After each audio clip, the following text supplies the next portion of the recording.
So we're back after a very, very long, like 4 week, I think, 4 or 5 week hiatus. It's been a long while. Um, we are now up to paragraph 17 in the introduction to the Zohar in Rav Ashlag's Hakdama L'Sefer HaZohar, paragraph 17, Yud Zayin. My hope today, after the last few um, times we met, and we slogged through some rather, I think at least, rather difficult material about kind of the way he lays out the three states in which our souls exist, and the way, by necessity, each stage necessitates the other stages, and using that to kind of help us explain um, the well, he's going to use that now as to help us explain the necessity of both our physical bodies and our Ratzon Lakabel, which is the source of our physical bodies, and our imperfection, and so on and so forth. So after the difficult, the more challenging paragraphs that we've gone through the last couple of times, the next few paragraphs are actually, I think, relatively more straightforward and relatively more accessible. They require a little bit of explanation, but I think we can move a little bit quicker today, and probably get all the way to through paragraph 19, all the way up to paragraph 20, is my hope. So let's just dive in. So he says in paragraph 17, he says, Ubahamisvar, based on everything we've said until now, Muvenas Hativ Kushya Hagimel Haniskalael. We can now understand the third question that we asked earlier on at the very beginning of the book. Shehekshinu, we asked, Shebe'ez Sha'anu Mistaklim Al Atzmenu, we asked that when we look at ourselves, Anu Motziim Es Atzmenu Mekukolim V'Nevazim She'en Kamonu Lignos. We look at ourselves and we encounter ourselves as apparently very deficient and very broken and very debased. So much so that there's nothing as debased and as lowly as we are.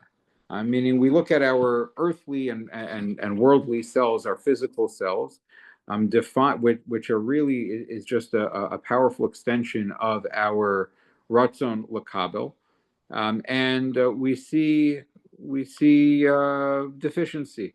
We see the opposite of godliness. And yet, when we look at the Maker that made us, as he's explained before, when we look at our Maker, it must be, or it should be, that we are extremely exalted and lofty things, that we're the best things out there. If we were created intentionally by the Creator, the perfect Creator doesn't create imperfection, and so we have this tension between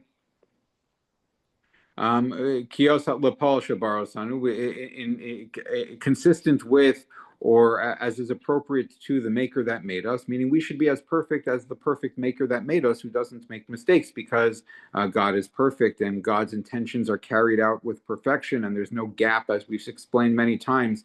There's no gap between the Ratzon Hashem, God's will and God's intention, and the outcome of that intention. So by necessity, it must be that if God is perfect and God's will is therefore perfect, because God is indivisible and God's will is part and parcel of God's essence, and it can't be that anything could mediate between God's will and the actualization of that will, because nothing exists outside of God anyway. How it must be that we're actually quite perfect and quite exalted, just like our Maker. It's the nature of the perfect doer, to do perfect things, to do whole and complete things. And so if that's the case, the question that we asked at the very beginning of the book was, well, we have this tension. We have this tension where, on the one hand, we look at ourselves and our experience of ourselves, and our experience of ourselves within this world as material beings, limited material beings, driven incessantly by a ratzon l'kabel la'atzmo, by a selfish need to take and take and take and acquire for ourselves and feed our own ego and satisfy our own insecurity. And on the other hand, when we look at intellectually, really, more philosophically, what must be true about us given the nature of where we come from, we must be actually quite perfect. So how do we understand those two things which appear to be in tension with each other? But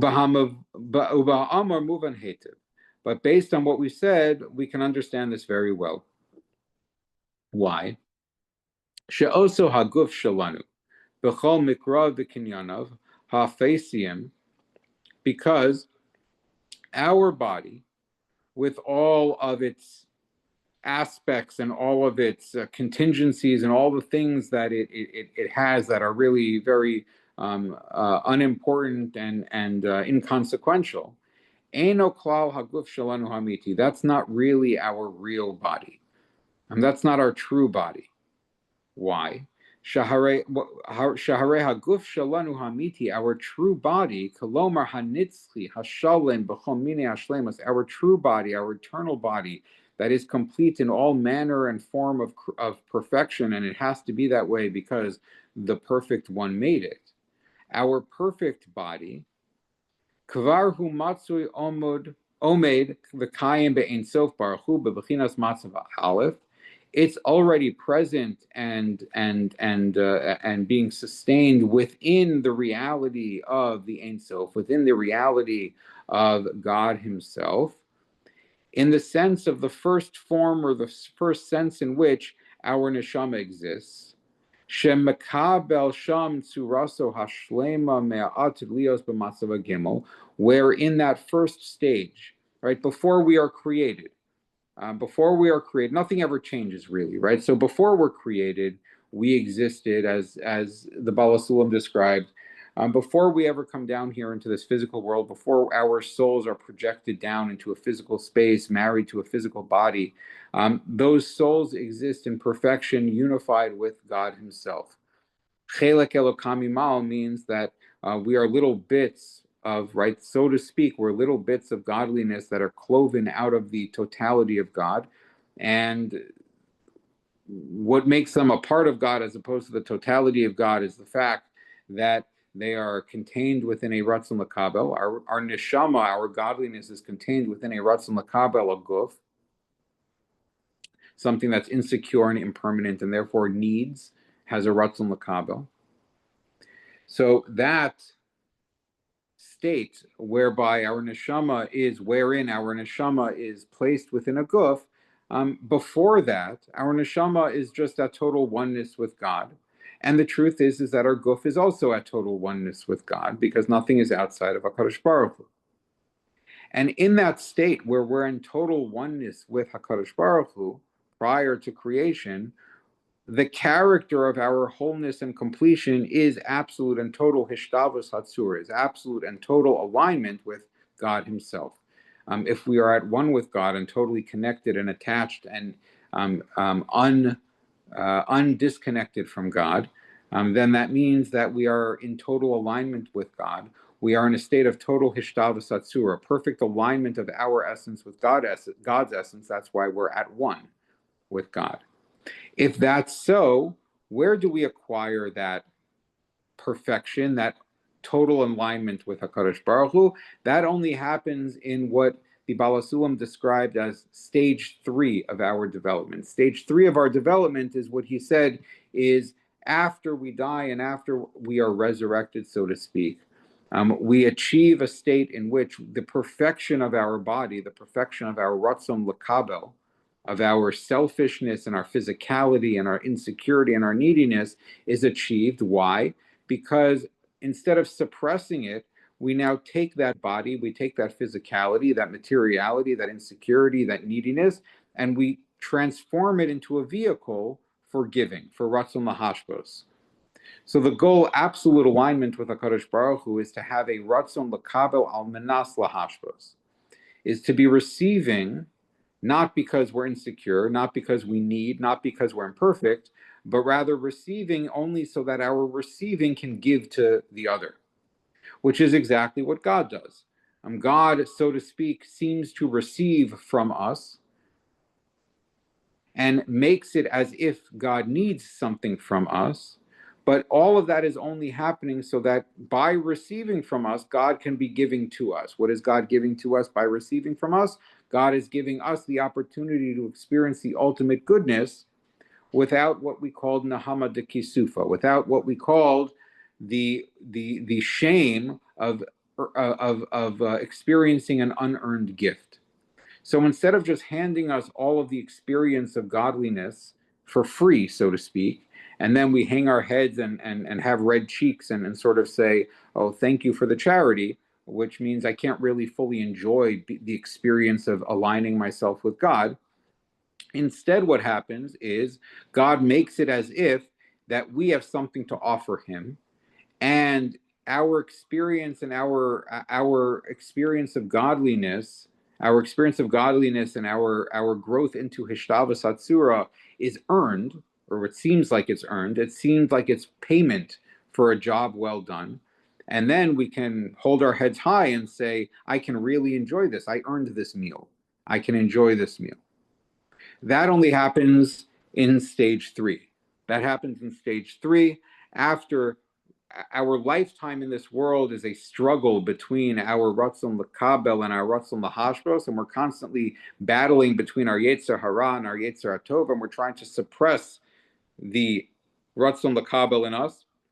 We're trying to stamp it down, to kill it, to transcend our physicality, to suppress our physicality and our neediness and our insecurity, and elevate our generosity,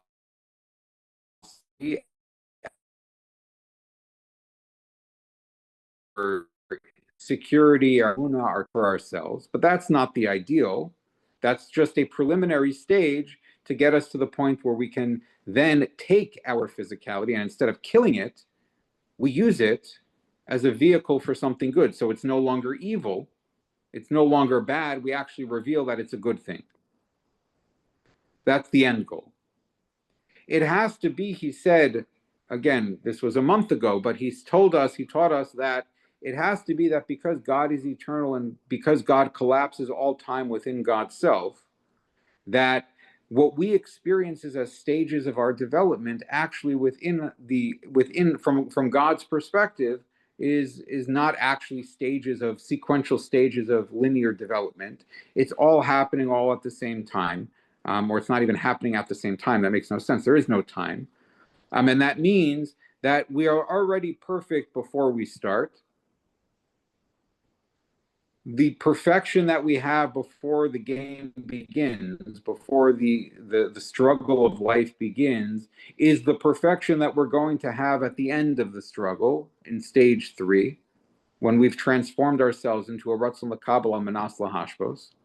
And the intermediary stage is there to get us from stage 1 to stage 3. And that can only happen if we go through the intermediary stage of I have problems, I have deficiencies, and now I'm going to transform those deficiencies into something positive. So I need to experience the deficiencies. But really, the perfection that I achieve at the end was already present from the very beginning. And the only thing that's happening in the meantime is that from our perspective, we're experiencing the transformation. But in any case, what he's saying now is that, so what does that mean? That means our true body, our true physicality, which is really an expression of our Ratzon L'Kabel, right? Our physical body is temporary. It's not eternal. It lives, it decays, it has ups, it has downs. It's here today, but it will die tomorrow. And all the while, in order to prevent it from decaying and dying, it needs things. And it generates within us a sense of impermanence and a sense of insecurity and a sense of neediness because I need food, I need water, I need shelter, I need clothing, I need companionship, I need relationships, I need community, I need for me, I need income, and on and on and on. I need to take, I need safety. I need all of this stuff to preserve this impermanent body. So the impermanent body is a Ratzon L'Kabel. But that impermanent body that we experience ourselves as having, that base physicality, that ratzon l'kabel la'atzma that we experience in this world, that's not our real body. What's the real body? The real body is ratzon l'kabel al menas lahashtos. The real body is our eternal body, which is a body, a ratzon l'kabel, that exists all for good, all in order to give and be mashpia to others, which is alignment with HaKadosh Baruch Hu. That body, that sense of body, that expression of the thing we're calling guf, we're calling body, of course, it's not really physical in that state.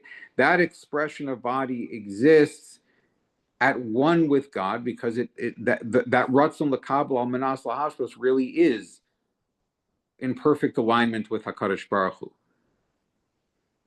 So it exists beyichud with HaKadosh Baruch Hu before we're created. It exists within the state of perfection, of absolute hishtavas atzura, of transformation of the Ratzon L'Kabel into a Ratzon L'Kabel Manas Lahashvos. Shehi b'ashvas hatzura le'in sof Baruch Hu. Ve'im amna matzavenu ha'alef atzmo machayev shetinatin lanu b'metzias habeis. And if, as we've explained, that first stage of perfection that exists within HaKadosh Baruch Hu necessitates that there has to be a stage 2 of development that includes es haklipa shel osa aguf shalanu, that second stage of development whereby through our struggle we slowly get to the point where we reach stage 3 and have achieved what was already present in stage 1, which is the transformation of our Ratzon L'Kabel into a Ratzon L'Kabel Al Manas Lahashvos. That intermediary stage of struggle and conflict, which gets us to the goal, that intermediary stage must consist, or must include within itself haklipa shel oso aguf shalanu, must include within itself the klipa, the shell, the dross, the deficiency of this body, of this physical body. Bitsurasa habezuya hamukukelas shuhu aratzon l'kabel achla atzmo, in this form that we experience, that's debased and embarrassing and shameful and deficient. And what is that? That's merely just our ratzon l'kabel for ourselves, our will to receive and take and need for ourselves alone. Shu koach hapirud me'in sof baruch hu, which really is just the experience and the expression of distance from HaKadosh Baruch Hu, of existing out of alignment with HaKadosh Baruch Hu. Alignment with HaKadosh Baruch Hu, the essence of HaKadosh Baruch Hu, is a Ratzon L'Kabel Al Manas Lahashvos, of God receiving in order to give, which is the ultimate giving, because God is diminishing himself, so to speak, by making it like he needs something, like he can receive something, all so that he can give something, which is a much greater level of giving, because he's sort of almost changing his essential character, so to speak, to enable a greater giving to us. So that sorry? Can I ask you a question? I mean, Please. we've talked about it, but in your own words, why is the perfection in the end better than the perfection of the beginning? The perfection at the that's a very good question. So the perfection at the end is much better than the perfection at the beginning, because the perfection at the beginning is only perfection. Right? It's static perfection. It's perfection that has always been and always has to be. It's necessary perfection, because it's essential to the character of God to be perfect. So the perfection we're experiencing at the beginning, or the perfection that we can be characterized with at the beginning, before we are placed here in this world, work hard, and then develop into something better, it's a necessary perfection. It's forced by nature, so to speak. The nature of our being at one with God means that we're perfect, that there's perfection. And that's nice, but a much greater form of perfection is the transformation of imperfection into perfection in such a way that doesn't even negate the imperfection, because that demonstrates and reveals that even imperfection can be perfection.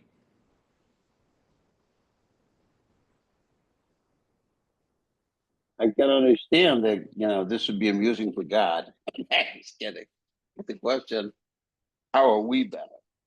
How are we what? Sorry? How are we better? How are we better? Because we experience something, because we ourselves are experiencing something better that way. Instead of experiencing perfection because we're forced to because it's our nature, it's our essential nature, we experience perfection because we've earned it. Right? So this goes back to the Nahama de Kisufa. If the goal of creation is God wants to do good by us, or God, the nature of God is to offer goodness and impart goodness and give us the experience of goodness. So we experience much more goodness by being good by choice, rather than being good by nature, and we have no choice. Because when I'm good by nature and I'm perfect by nature, I hang my head in shame and say, I didn't do anything to deserve this perfection. It's just how I am. But when I've worked really, really hard to achieve it, now I've earned it and So I can enjoy it. We moved up from the level of angels to something greater. We're more like HaShem in the Shia. We're more, yeah, exactly. We're more like Hashem this way, because in this way we mirror the process. We mirror what's being reflected in or being revealed to us about God itself, which is God too, so to speak. God too, so to speak, for whatever incomprehensible reason which we can't explain, but God too, so to speak, chooses and expresses perfection in that same way. Why? Because God is perfect by nature, right? Yet God takes the Or Ein Sof, which is statically perfect by nature, and is mitzamtzemet to create imperfection, so that perfection can be revealed through the creation of that imperfection, right? So, meaning God is mitzamtzem himself, so to speak, or God is mitzamtzem the Or Ein Sof. Let me be more precise. God constricts or refracts or hides or distorts the Or Ein Sof, which creates space of imperfection, the absence of the perfection of God. In that space of imperfection, we have our world. Our world is going to go through a process of tikkun, of improvement over time, to the point at which we are eventually going to reach the stage of, or the state of Yemos HaMashiach and Achros HaYamim, where really all that means is that we've returned back to the original state of Or Ein Sof, of absolute perfect revelation of godliness and everything. But we're doing so now after having been in the imperfection place. And that's what God wants God's own revelation of God's own self to look like. And so when we experience that, because we too began with perfection at one yichud with God, a part of the Kisei HaKavod, and then we're carved out and sent down here to work hard to achieve something that we already had from the get-go. But really what we're achieving later on is much greater, because now we're achieving it, and we're number one, we can sit back and enjoy our perfection because we've earned it. But number two, our perfection is even better, because now our perfection is a reflection of God's perfection, and God's perfection, because God's perfection is that process of becoming, which we never had an opportunity to do before. Okay, why God's perfection entails not only perfection but also becoming perfect. That sort of, I think, goes to the higher level questions of why has God kickstart this whole process into being, which is the kinds of questions that at least in the Kabbalah of the Arizal we can't answer. Those are the questions that there are no answers for. Good with me. Thanks. Does that make sense at all? Yeah, it does. It helps. Yeah. Okay. Okay. So,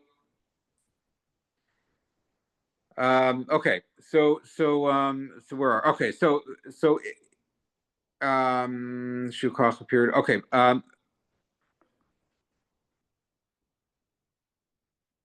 Okay. So the imamna matzavenu ha'echad atzmo mechayev shenitinatin lanu b'metzias habeis es haklipa shel osa aguf shelanu. So now, based on what we're saying, that initial state of perfection within God entails going to a second state of hard work, which means that we're going to have a conflict between our spirituality and our physicality, between Ratzon L'Kabel and Ratzon L'Hashbos. That means we're going to have this physical body in a form that is debased and deficient, which is an expression of having a Ratzon L'Kabel. Shukach Hapir Be'en Sof Baruch Hu, which is the expression of our separation from godliness, so to speak. B'chdei l'sakno u'le'afshar lanu l'kapel haguf hanitzchi shalanu b'pal b'gamar b'matzav hagimel. And all of that is in order so that we can fix it and reach and achieve the perfected state of our eternal body, meaning our eternal body, again, by eternal body, this is a code word for Ratzon L'Kabel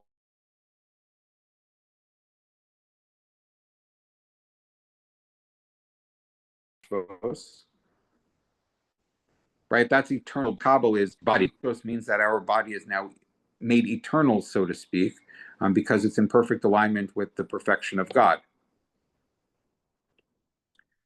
So we don't have to get all excited about this. We don't have to get upset about the fact that we find ourselves in this state of imperfection now, and that we have to find ourselves in this state of imperfection in order to get to the next perfection.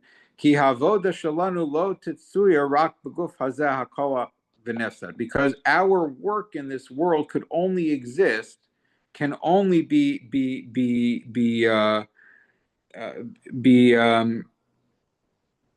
done with this body, our deficient body, our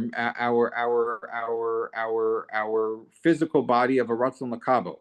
Ki ein adam misakin ma she'ein bo, because we can't fix something we don't have.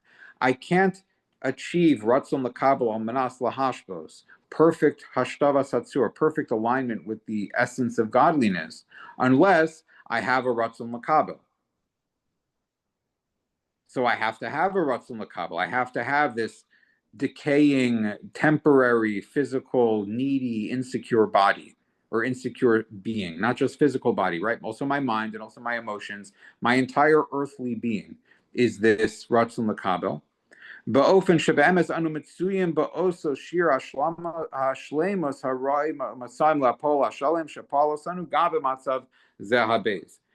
And thus, even in this stage 2, where we're stuck with a Ratzon L'Kabel and a physical material existence which is deficient and temporary and so on and so forth, actually, what does that mean? Even here, we already exist in a state of shleimus, in a state of wholeness, in a state of perfection that is appropriate and aligned with the perfection of the one who's making us in this state right now.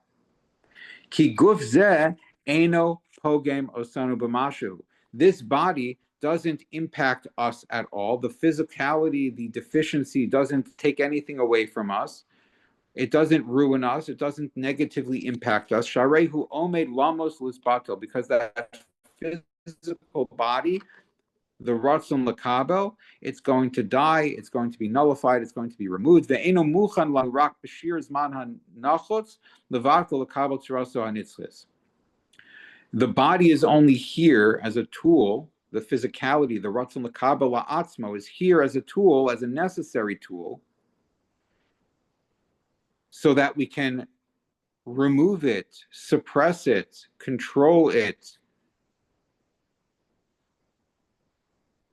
and subjugate it to our Ratzon L'Kabel, Ratzon L'Hashbos, and thereby, by doing that, eventually get to our Tsurasenu Hanitzchas, our eternal Tsura, our essential Tsura that is not deficient, that doesn't decay, that isn't needy, because it is eternal. And what is that? That's our Ratzon L'Kabel al Manas Lahashvos, our ability to achieve that. In other words, so what he's saying is that we started off here just tonight with this question of how do we rectify looking at ourselves in our current stage 2 state and saying there's something missing here, There's something wrong here, but at the same time, how can there be something wrong here? Absolute perfection made us this way. So what's going on? The absolute perfection of how we are now is that we have to have what appears to us as deficiency now, so that deficiency can become a vehicle for perfection, so that a Ratzon L'Kabel can become a vehicle for a Ratzon L'Kabel al Manas Lahashbos. That can only happen if we have this deficiency, we have this neediness, we have this insecurity in the here and now, this materiality, that necessarily will have to decay and die and go away, because otherwise it wouldn't be temporary and it wouldn't trigger within us a Ratzon L'Kabel La'atzmo.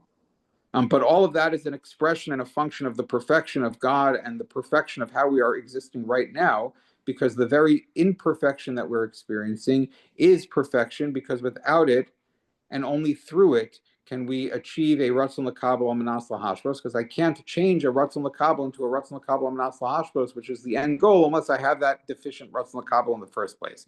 So the fact that I have it is in itself part of the perfection. That's what he's saying.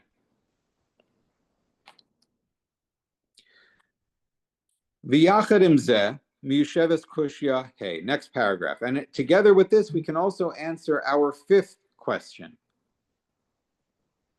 Shekshinu eich efshar sheminitzchi tetzaenna pu'ulas bilti nitzchius.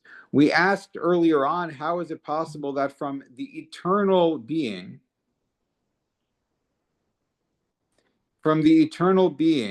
how can it be that our temporariness can emerge from eternality? Uba Mizbar, move on. And now, based on what we've explained, we can understand. Kiba emes, kvar yatzanu milufanav kiroi l'nitzchiyuso. The truth is that when we emerged from our perfect alignment with HaKadosh Baruch Hu in stage one, we already emerged into our imperfection in a way that is perfectly aligned and proportional and appropriate to the eternality of HaKadosh Baruch Hu. Dahainu, brios nitzchios b'chol hashlemus, because we already started off from the very beginning as eternal, perfect creations. V'nitzchiyusenu zu mechayeves behechach sheklipas haguf shenitna lanu rak la'avoda tia kala v'nefsedes. That perfection, that internality that we have always had all along, and we always do have all along, that eternality itself requires that we must end up having a klipas haguf, we must end up having this shell of materiality, of physicality, which is given to us so that we have something to work on. That thing that we're supposed to be working on, it has to be temporary. It has to die, it has to decay, it has to not exist eternally. Because if our Ratzon L'Kabel La'atzmo existed eternally rather than only temporarily, if our guf, our body, our physicality was eternal rather than temporary, if we didn't die, if we didn't need, and as a result of our needs not being met, we would eventually lose out and die, we would have no, if that wasn't true, we would have no need, we would have no Ratzon L'Kabel. We would be if our imperfection was permanent, then we would be permanently distant from God, and we could never achieve the ultimate goodness that God wants to give us, which is the transformation of imperfection into perfection, which is the experience of godliness. So it has to be that imperfection is temporary so that it can be transformed. We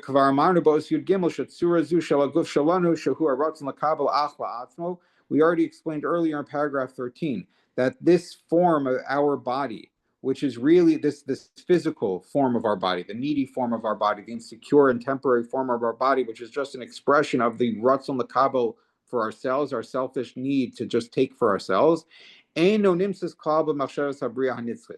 that form itself is not actually present, or it doesn't actually exist within the eternal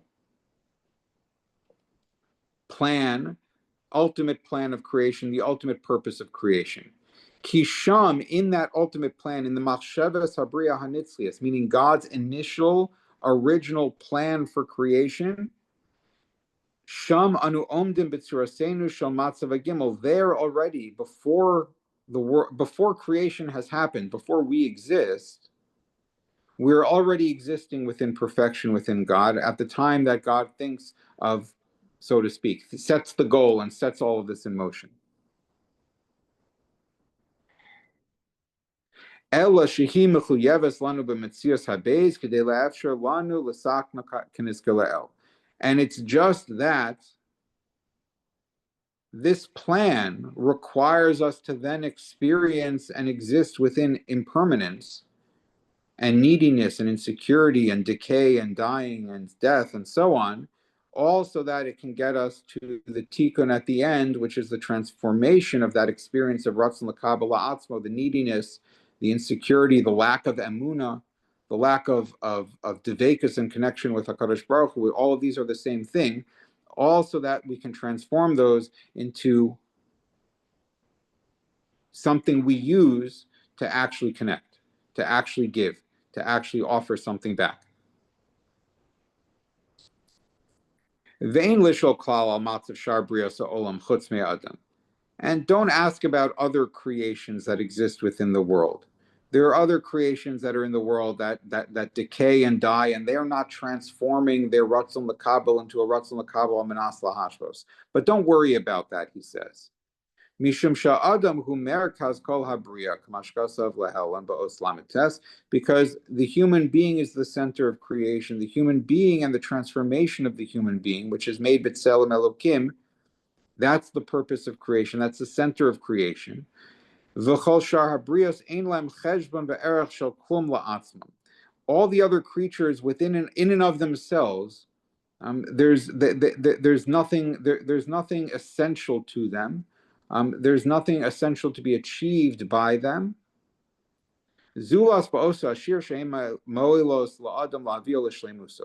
Except insofar as they are here to help us get to the goal, to experience the goal. So the rest of creation, it goes up with us, it goes down with us, it lives, it dies, it thrives, it withers.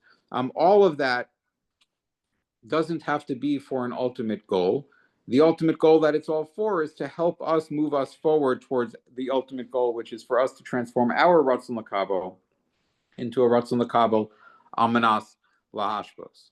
So, meaning he's explaining why our temporariness, our impermanence and physicality, which necessitates death, decay, and so on, that has to be so in us, and why it's perfectly fine and not a contradiction to the eternality of the God from which we're coming from and being thought into being by, and why it's not a contradiction to our own eternal essence, because part and parcel of our eternal essence, which is our alignment with the essence of HaKadosh Baruch Hu, is to have exactly this sort of imperfection, this ratzon l'kabel, which is the vehicle through which we can experience godliness as we perfect it and transform it into a ratzon l'kabel amenas lahashvos. And the fact that other aspects of creation don't mimic that model, that's okay, because we are the only sort of self-contained model that reflects godliness. We're the only creation that's supposed to, that travels that journey to experience that shift and that transformation. Everything else that's been created is just there in order to facilitate and help us in that experience of transformation. Not as ends in themselves, but as means. We are an end in and of itself. We are created as an end. The end is we exist so that we can experience godliness. That's it. Not to do anything else, not to experience anything else. We are here only so that we can be fulfillments of God's will to give goodness. But everything else in creation, and so our process and our experience of life and death, and as he said earlier, resurrection, all of that is a mirror of that and a fulfillment of that experience of godliness, of that transformation that thereby allows us to experience godliness. But everything else in creation is just a means to that end. And so those other creations, every other force, every other phenomenon, every other creature, plant, animal, so on and so forth, they don't mirror this model of transformation in and of themselves.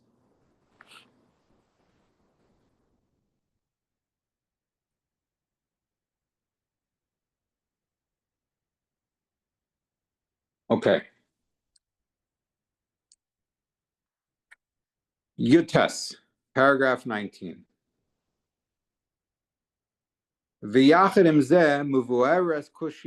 So with all of this, now we can also answer our fourth question. We ask, since it is the way of goodness to give good, and it's the way of God then to be good to us, how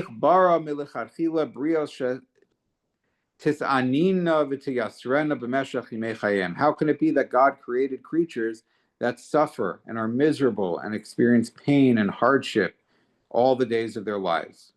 That's life is characterized by that. Rabbi Nachman says, I don't know about Gehenim, but I know that Olam Haza is hell on earth. Right?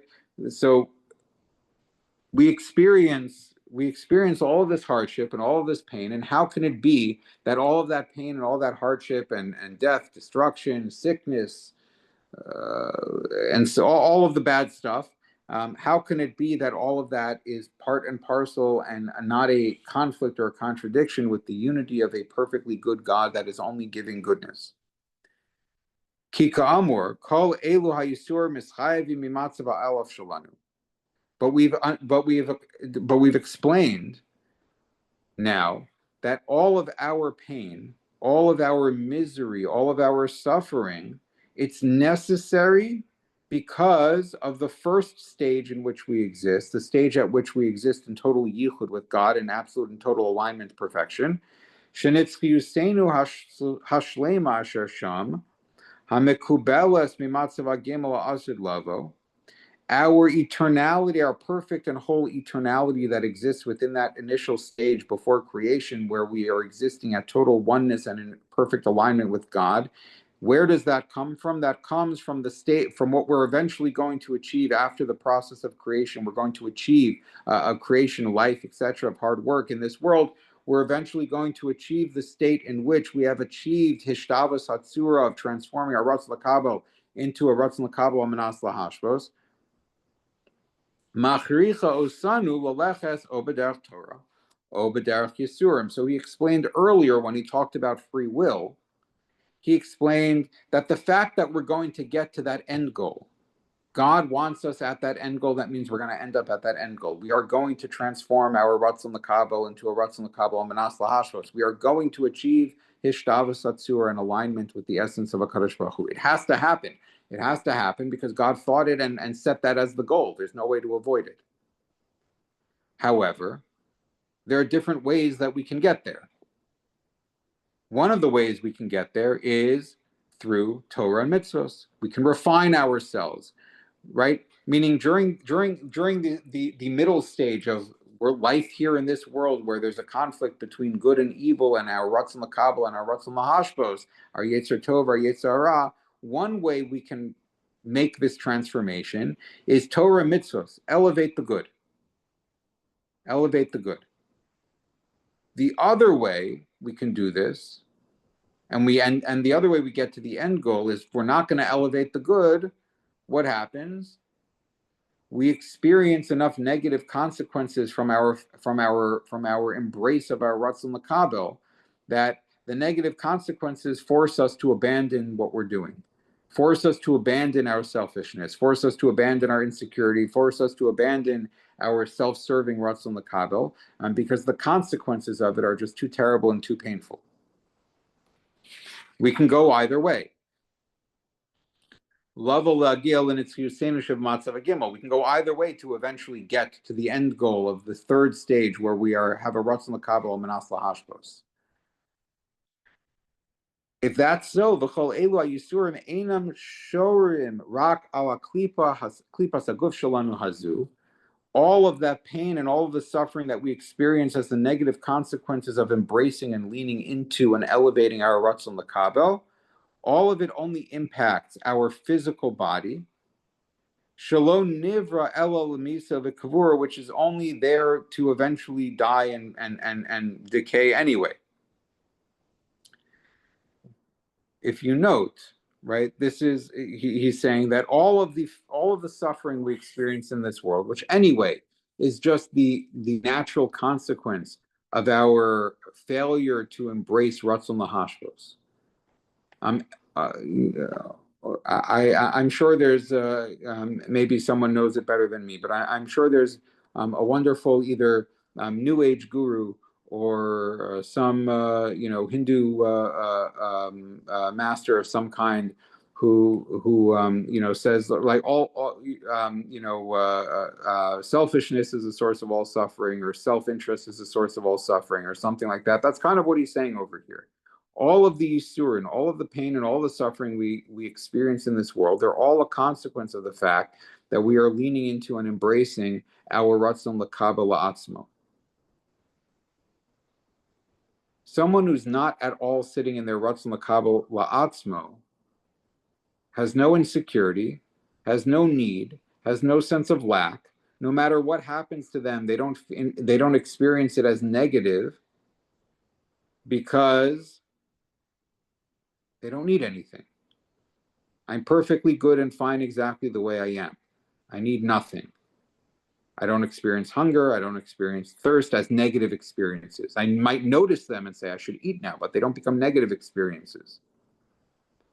I don't experience worry as a negative experience. I don't experience anything as a negative experience. I notice them and I respond to them maybe, but they're not negative. They're not yisurim. They're not pain and suffering. The only reason why we are experiencing pain and suffering is because it's the consequence of leaning into a Ratzon Lakabel. And that's only because the pain and suffering is there to push us back in the opposite direction. Because when we lean into Ratzon Lakabel, now we experience pain and suffering, which that should be teaching us constantly, little by little, slowly, and sometimes in big ways and sometimes in small ways, is that lean out of your Ratzon Lakabel. Suppress your Ratzon Lakabel. Don't be bound up with your Ratzon Lakabel. Lean into a Ratzon Lahashbos, which you learn from Torah and Mitzvos. Shezem elamed osanu sha'aratzon Lakabel atzmo shavo lo nivra ela rak lemoch lemosala vira me'olam lahafchol l'ratzon lashpia. The only reason this is all teaching us that the only reason we have a Ratzon Lakabel in the first place is for it to be removed and transformed and erased and ultimately transformed into a Ratzon Lahashbos. Vayisurim sha'anu sovlim, the pain that we suffer in this world, the hardship we suffer in this world, einam ela giluyim legalos ha'afisios ha'hezek harovetzalav. And so all of the suffering and all of the pain is only there to reveal to us that the ha'afisios, the impermanence, the nothingness of this Ratzon Lakabel. This Ratzon Lakabel isn't a real thing. Don't rely on it. Don't sit in it. It seems really, really important that when I'm hungry, I get a meal. But you know what the result of me leaning into I'm hungry, I must have food is? I'm suffering now because I don't have the food in front of me. So I'm suffering because the food's not in front of me. Instead of saying, it's time for me to eat, and I notice that I'm hungry, and then I get food, and if there's no food in front of me right now, then I'll get food later, or the food will come when it's right for me to come, and if it's not here right now, I don't actually need it right now, then I'm at peace with myself, and I'm at peace with my experience, and I'm not suffering. So all of my suffering is really teaching me that when I focus on I'm so hungry, I must have food, I need it for me. All that it's trying to teach me that's not good for you. That Ratzon Lakabel, leaning into that Ratzon Lakabel isn't there's no added value there. Sorry, I'm just asked to.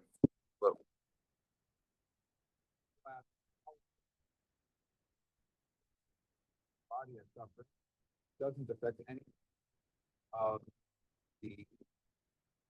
So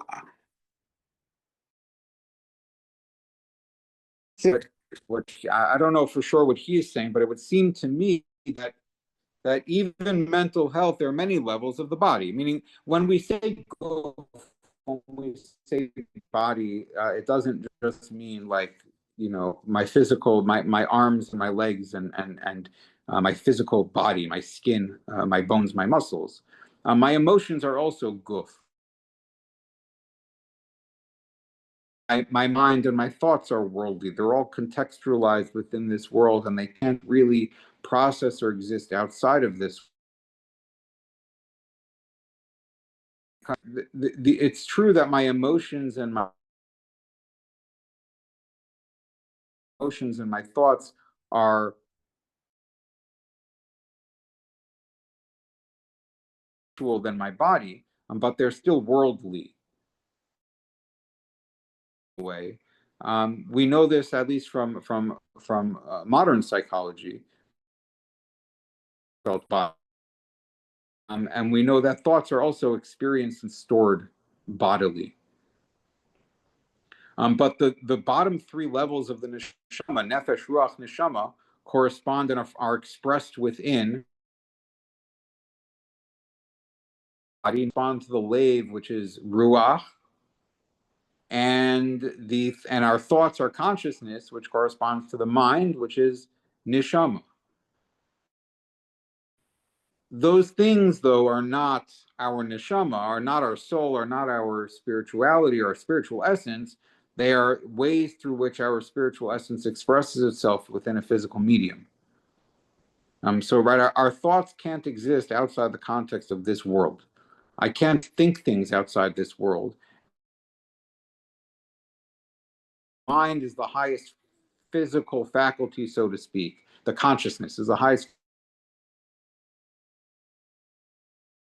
With Nachman and many others talk about how our imagination is, because we can imagine things that are otherworldly.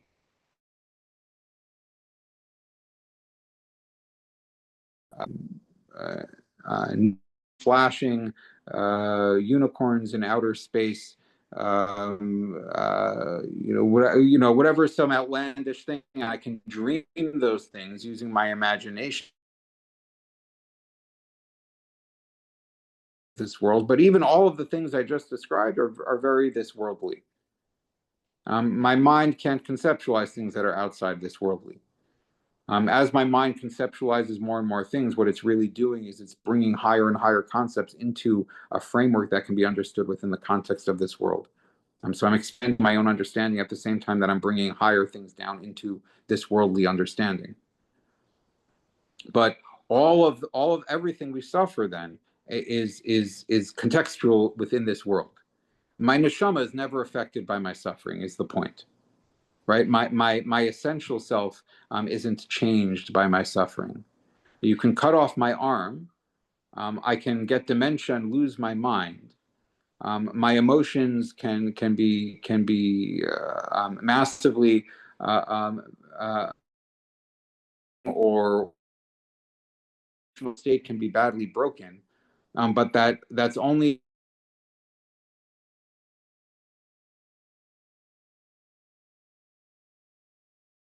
those things will go away. When I die, I have no body, I have no those things go away. They're all temporary.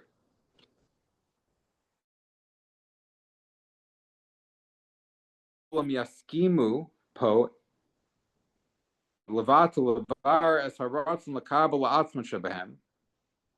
and so now understand, come and see that at the time when all people, shekol b'nei olam, all humanity will yaskimu pe echad, will together all at once agree Levatel ulevares haratzon lekabel atzman shabem, to v'lo yeh lehem shum ratzon elo lashpia lechavreim, and they will only have left a ratzon to give and be generous and give of themselves to others. Us hayu misvatlin kol hadaigos v'chol hamazikin me'aretz. That at that point, if that happens, every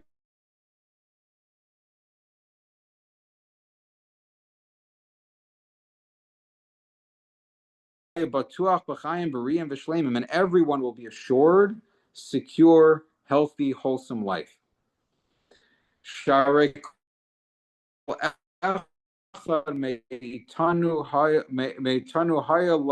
Because we have an entire world full of people give of themselves to us and us of ourselves to them. And there is so much resource and so much available within the world that if we were to all just put aside our insecurity and need to have more and more and more to ensure our own illusion of security, despite the fact that our Ratzon L'Kabel is temporary and will eventually die and decay, and we have no security anyway, if we could give that up, there is so much available and everyone could have everything that they need and everything would be fine and perfect. Amnam. What is that really? He's describing Mashiach. He's describing the ideal when the entire world will come to the point where they will know, recognize, appreciate, and connect with God. And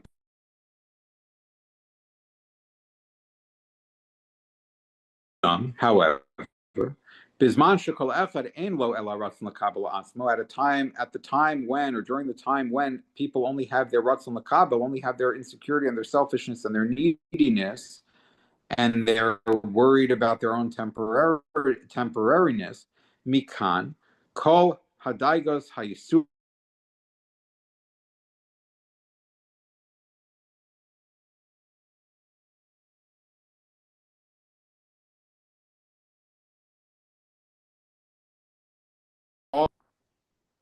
Shem machlishin gufenu b'chol mine machlos mu.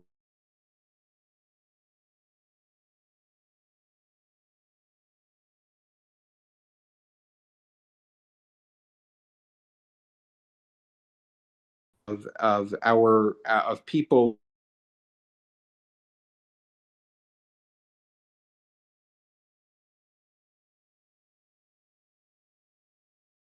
So it follows from this, we understand from this that all of the pain we experience in this world, all the suffering in this world, einam ela giluyim motzaim le'enenu b'chdei lidchof osanu levatlas aklipas haguf hara. Why is there suffering in this world? It's not a detraction from the perfect Baruch Hu, because pain and suffering in and of themselves, as the natural consequence,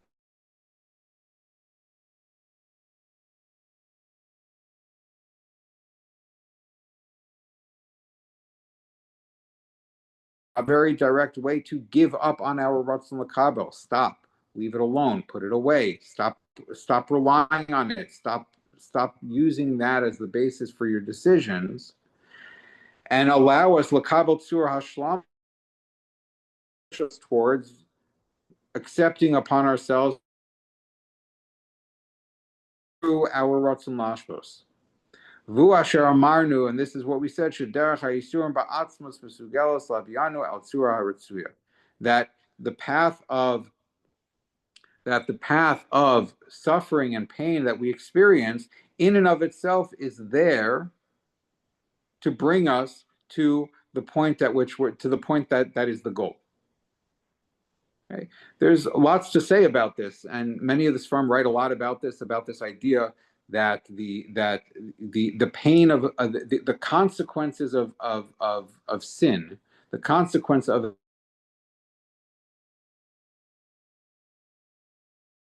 a reliance on a Ratzon L'Kabel is always pain and suffering. And the bad, I'm going to hit you with a lightning bolt.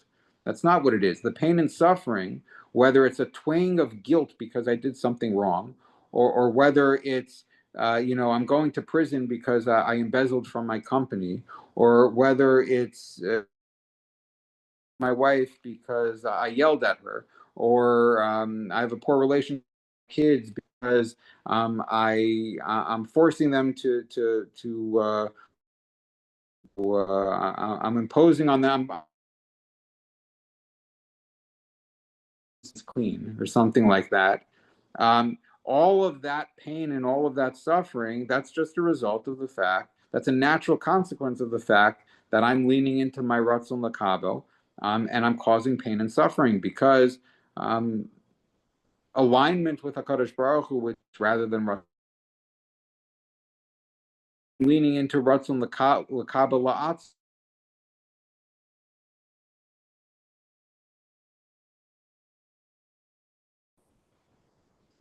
Vida, Sha'amitzvah,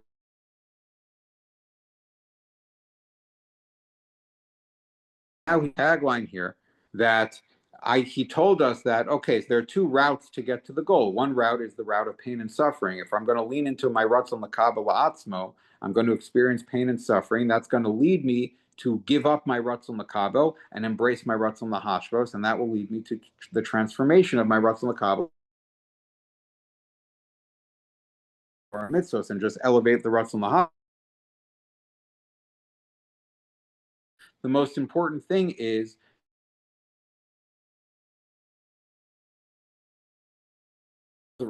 rather than the Torah that governs the relationships, mitzvos sheben adam lamakom.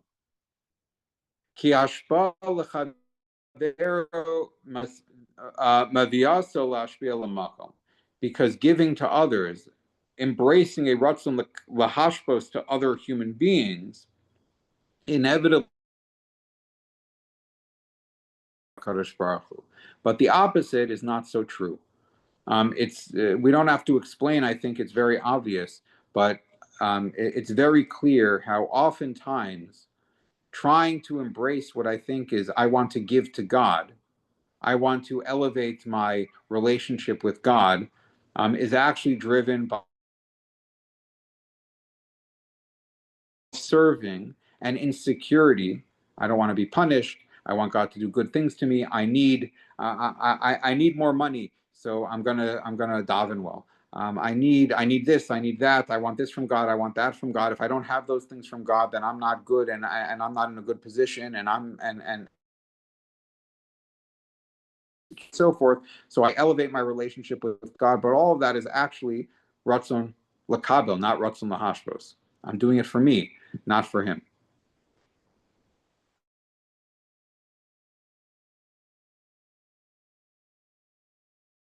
Again, if I'm having an appropriate relationship with that other person, through the medium through which my mitzvos ben adam l'chadero are taking place, is a healthy what I'm handing to them. And if I'm handing to them selfishness, because if I'm using them for me, the relationship is going to fall apart. I'm not going to get out of that relationship. And so elevating mitzvos ben adam lechavero specifically, when we're trying to lean into, learn, and elevate our ratzon lahashbos, he says, is very, very, very important. Even more so than mitzvos ben adam lemakom. Not that one is more important than the other, or one should be put aside in the favor of the other. The answer is conceptually, I think it's important to appreciate that ben adam lemakom versus